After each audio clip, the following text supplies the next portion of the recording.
Before this story begins, remember one thing. Some spirits don't hunt at night. They don't need darkness. They don't knock on doors. They wait.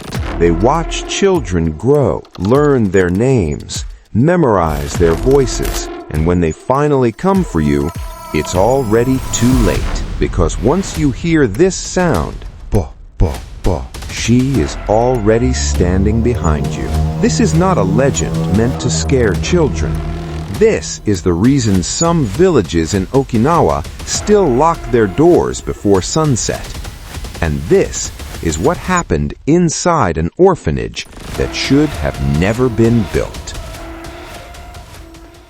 In a secluded village on the outskirts of Okinawa, there stood an old orphanage, known to the locals as a place of sorrow and mystery. Its walls were adorned with the echoes of children long gone, and its grounds held the whispers of legends too dark to be spoken aloud. The children who lived there were blissfully unaware of the orphanage's dark past, but all of that was about to change.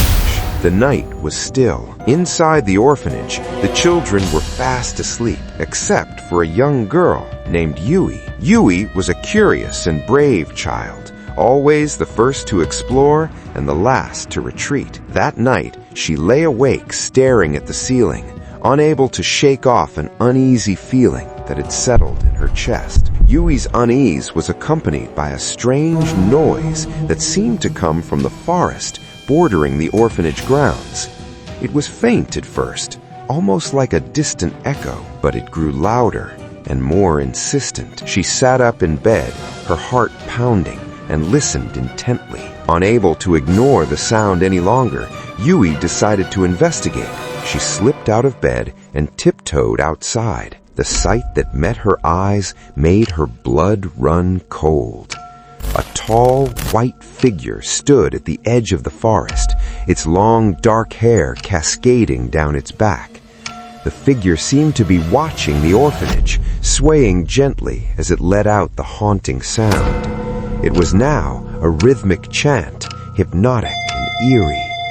Po, po, po. Yui felt a chill run down her spine as she locked eyes with the woman.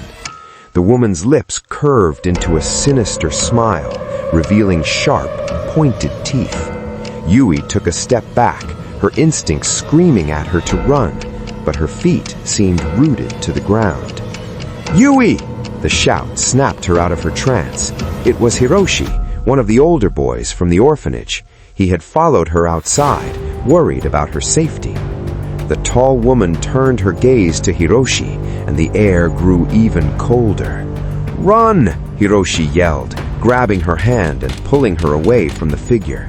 The woman let out a shrill, bone-chilling scream and began to move towards them, her long limbs stretching unnaturally. They ran as fast as they could, the woman's screams echoing in their ears. They burst through the back door of the orphanage and slammed it shut behind them. The other children had woken up by now, their faces pale with fear as they huddled together in the common room. Suddenly, the windows shattered and a gust of icy wind swept through the room. The tall figure loomed in the broken window, her eyes glowing with malevolent intent. She reached out a long, clawed hand and in a blur of motion grabbed one of the children, a boy named Kenji, who was standing closest to the window.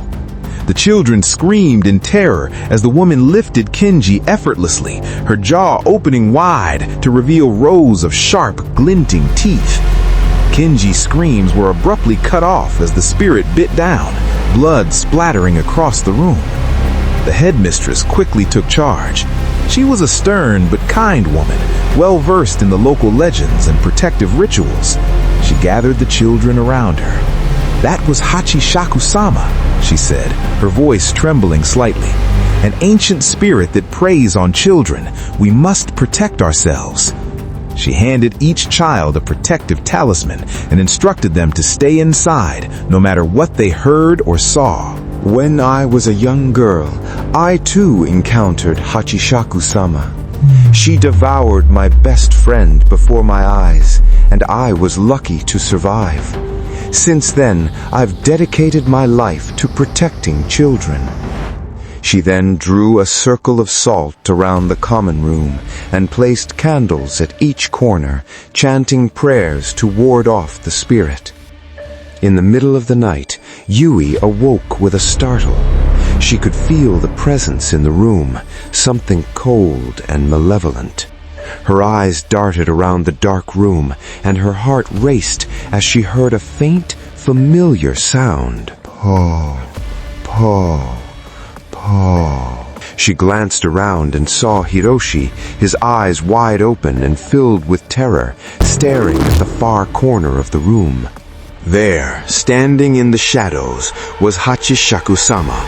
Her tall, white figure loomed over the sleeping children, her eyes glowing with a sinister light.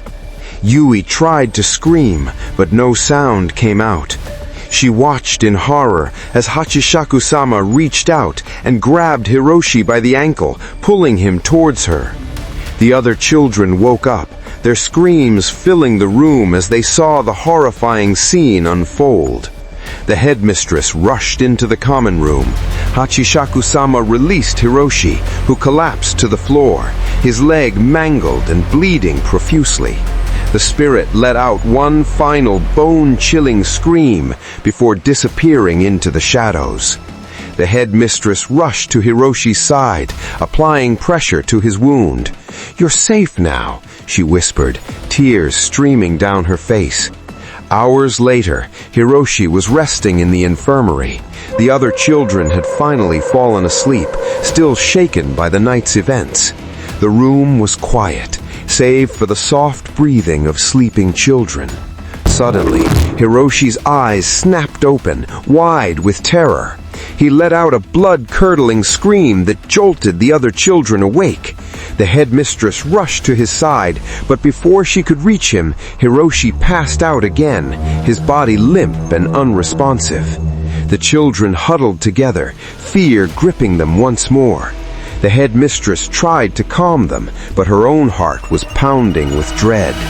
As she turned to check on Hiroshi again, he suddenly sat up. His eyes were dark and empty. He murmured, a sinister smile spreading across his face.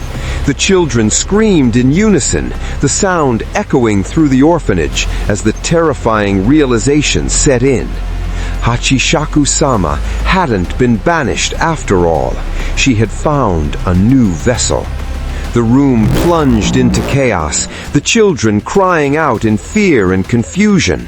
The headmistress stared in horror at Hiroshi, who continued to chant the eerie sound.